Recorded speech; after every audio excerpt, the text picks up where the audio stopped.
प्रिय विद्यार्थियों, मैं छोटेलाल बलाई राजकीय महाविद्यालय करौली इतिहास विभाग से इस वीडियो के माध्यम से हम प्रश्न पत्र प्रथम प्राचीन भारत प्रारंभ से 1200 ईस्वी के टॉपिक मगध का नंदों तक उत्थान, जिसमें हम प्रथम चरण हर्यक वंश 445 ईसा पूर्व से 412 ईसा पूर्व में अजातशत्रु, जिसका शासनकाल 493 ईसा पूर्व से 461 ईसा पूर्व पर चर्चा करेंगे। और हम इसमें यह बताने का प्रयास करेंगे, ये बताएंगे कि अजातशत्रु के शासनकाल में मगध का उत्थान और विकास किस तरह हुआ। बिंबिसार का पुत्र अजातशत्रु बड़ा उत्कट साम्राज्यवादी था और उसने आरंभ से ही विस्तार की नीति अपनाई। इनका दूसरा नाम कुणिक या कुणिय था। अजातशत्रु ने अपनी आक्रामक नीति से मगध से साम्राज्य में भारी विस्तार किया और उसकी प्रभुता और शक्ति संपन्नता को काफी ऊंचाइयों तक बढ़ाया। उसका शासन हर्यक वंश का चरमोत्कर्ष काल कहा जाता है। डॉक्टर हेमचंद राय चौधरी ने लिखा है, कुणिक अजातशत्रु ने चाहे जिस ढंग से सिंहासन प्राप्त किया हो, किंतु वह बड़ा ही सशक्त शासक सिद्ध हुआ। मगध साम्राज्य के उत्थान और विकास के लिए उसने प्रथम जो कार्य किया था वो कौशल से युद्ध, दूसरा वज्रसंघ पर विजय, तीसरा अवंती से टकराव की स्थिति और चौथा धर्म एवं कला के प्रति सहिष्णु की भावना हमें दिखाई देती है। कौशल से युद्ध। बिंबिसार की मृत्यु के बाद पति के वियोग के दुख से उसकी पत्नी कौशला देवी, जो कि कौशल के राजा प्रसेनजीत की बहन थी, की भी मृत्यु हो गई। प्रसेनजीत मगध में हुए घटनाक्रम से बड़ा दुखी हुआ और उसे कौशला देवी को विवाह के समय दहेज में दिए गए काशी के क्षेत्र पर पुनः अधिकार करने की इच्छा से अपना अधिकार कर लिया। इसी प्रश्न को लेकर मगध और कौशल में संघर्ष छिड़ गया, जो एक लंबे समय तक चलता रहा। इस संघर्ष के दौरान अनेक लड़ाइयाँ लड़ी गई, जिसमें दोनों पक्षों में कई बार जय और पराजय हुई। प्रारंभ में अजातशत्रु ने अनेक बार प्रसेनजीत को परास्त किया तथा प्रसेनजीत को भागकर श्रावस्ती में शरण लेनी पड़ी। बाद में अजातशत्रु पराजित हुआ और बंदी बना लिया गया। अंत में दोनों राज्यों में शांति और मैत्री स्थापित का निर्णय भी हुआ तथा उसके मध्य एक संधि हुई जो मगध के अनुकूल थी। इस संधि के अनुसार प्रसेनजीत ने अपनी कन्या राजकुमारी वजीरा का विवाह अजातशत्रु के साथ कर दिया तथा काशी का क्षेत्र मगध को पुनः प्रदान कर दिया। वज्रसंघ पर विजय। अजातशत्रु के जीवन काल की सबसे महत्वपूर्ण घटना यदि किसी को माना जाए तो वह वज्रसंघ पर विजय थी, जो बड़े जबरदस्त कूटनीतिक, चातुर और दीर्घकालीन युद्ध के पश्चात हासिल हुई। मगध और वज्रसंघ के मध्य संघर्ष के लिए बहुत से कारण थे, जैसे हम अजातशत्रु की साम्राज्यवादी महत्वाकांक्षा तथा गंगा के दोनों तटों पर अधिकार करने की इच्छा, महापरिनिब्बाण सुत और सुमंगल विलासिनी भी से ज्ञात होता है कि गंगा के तट पर अवस्थित एक बंदरगाह आधा अजातशत्रु के अधिकार में था और उसे वह अपने अधिकार को बढ़ाना चाहता था। जैन ग्रंथ निर्यावाली सूत्र के अनुसार बिंबिसार ने अपनी लिच्छवी पत्नी से उत्पन्न पुत्र हल और बेहल को अपना प्रसिद्ध हाथी शेण तथा 18 लड़ियों का हीरे का एक उपहार के रूप में दिया था।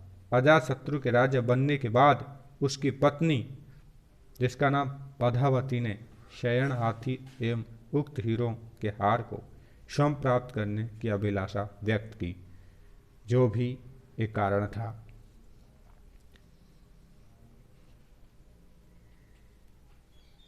वज्जी संघ अपनी एकता युद्ध कौशल के कारण बहुत शक्तिशाली था।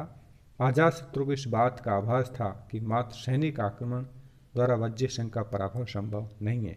अतः उसने वज्जी संघ पर आक्रमण करने से पूर्व उसे आंतरिक रूप से दुर्बल बनाने का प्रयास किया।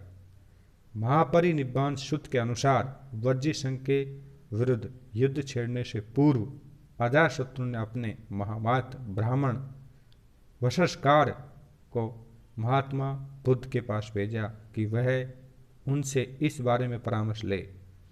महात्मा बुद्ध ने उत्तर दिया कि जब तक वज्जी लोग 7 नियमों का पालन करते रहेंगे तब तक उन्हें हरा पाना संभव नहीं है। जैसे नीति, वज्जी संघ द्वारा निश्चित समय पर सभी सदस्यों की उपस्थिति से युक्त सम्मेलन,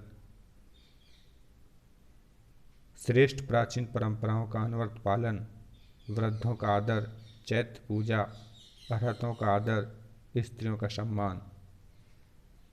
महात्मा बुद्ध के उपरोक्त कथन से अजातशत्रु को यह दृष्टिबोध हुआ कि वज्जी संघ की आंतरिक एकता को भंग किए बिना उसे परास्त करना संभव नहीं है। अतः उसने इस हेतु अपने मंत्री वशस्कार के सहयोग से वज्जी संघ में फूट डालकर उसे आंतरिक रूप से कमजोर किया और बाद में उसमें उस पर विजय प्राप्त की।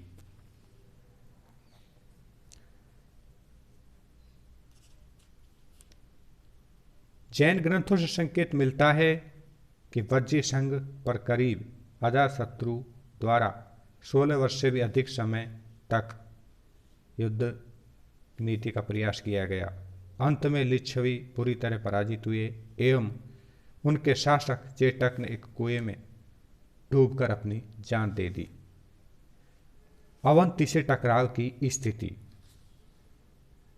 मगध साम्राज्य का विस्तार और उत्थान में अजातशत्रु द्वारा किए गए कार्य, जिसमें कौशल से युद्ध और वज्जी संघ पर विजय के साथ साथ अवंती से टकराव की स्थिति भी उसके सामने बन पड़ी थी, जिसमें हम देखते हैं कि मध्य भारत के प्रतापी राजा प्रघोत से होना असंभव सा हो गया। मंजिम निकाय में कहा गया है कि अजातशत्रु ने अपनी राजधानी राजगृह का दुर्गीकरण इसलिए करवाया क्योंकि उसे प्रघोत के आक्रमण की आशंका थी। लेकिन अजातशत्रु के काल में मगध और अवंती राज प्रघोत के मध्य किसी शक्ति संघर्ष की हमें कोई जानकारी नहीं मिलती।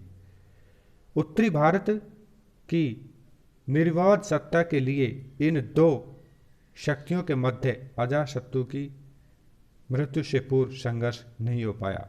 संभवतः अजातशत्रु एवं प्रघोत दोनों एक दूसरे से भयभीत थे। अजातशत्रु ने अपनी पुत्री पदावती का विवाह वत्सराज उदयन के साथ कर वत्स को अपना मित्र बना लिया। इस संबंध के कारण अनुमानतः अवंतीराज प्रघोत मगध के विरुद्ध वत्स का सहयोग न पाकर निरुत्साहित हुआ होगा।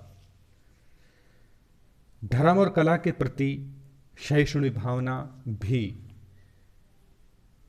अजातशत्रु के मगध उत्थान और विकास में सहयोग देती है।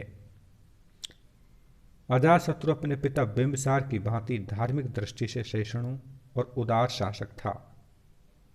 उसे भी जैन और बौद्ध ग्रंथ दोनों ही अपना अनुयायी बताते हैं। लेकिन उपलब्ध प्रमाणों से संकेत मिलता है कि पहले वो जैन धर्म से प्रभावित था, किंतु बाद में बौद्ध धर्मावलंबी हो गया।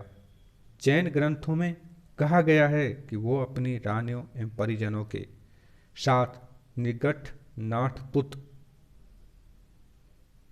से अक्सर मिलने जाता था, लेकिन बाद में अजातशत्रु भगवान बुद्ध का अनुयायी हो गया। इसका पुरातात्विक प्रमाण 3वीं शताब्दी ईसा पूर्व की भरुत वेदिका पर अजातशत्रु द्वारा बुद्ध की शरण में आने का दृश्य और उसे वहाँ हम जो अंकित देखते हैं अभिलेख में इससे मिलती है। अजातशत्रु भगवान बुद्ध की वंदना करता है, इस तरह का वहाँ लेख है। अजातशत्रु के राज्य काल में ही महात्मा बुद्ध का महापरिनिर्वाण हुआ। बुद्ध के निर्वाण के बाद अजातशत्रु ने बुद्ध के भग्नावशेष का एक अंश मांगा था। उल्लेख आता है कि महाकश्यप ने अवशेषों का मुख्य भाग अजातशत्रु को दिया, जिस पर उसने एक स्तूप बनाया। महावंश का कथन है कि अजातशत्रु ने अपनी राजधानी के चतुर्दिक धातु चैत्यों का निर्माण करवाया एवं 18 बौद्ध महावीरों का जीर्णोद्धार भी उसने करवाया था। इस प्रकार अजातशत्रु के शासनकाल 493 ईसा पूर्व से 461 ईसा पूर्व की समय अवधि में मगध का उत्थान और विकास तेजी से हो रहा था।